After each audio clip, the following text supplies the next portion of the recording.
Herkese merhaba arkadaşlar, kanalıma hoş geldiniz. Yepyeni bir video ile karşınızdayım. Arkadaşlar, bugünkü videomuzda Türkiye'nin ünlü oyuncusu İbrahim Çelikkol'dan yepyeni görüntüler geldi. Ben de bu muhteşem görüntüleri sizler için YouTube kanalımda video halinde sunuyorum.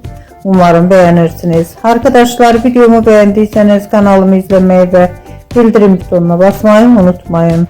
Şimdilik benden bu kadar olsun. Yeni videomuzda görüşmek üzere. Hoşça kalın.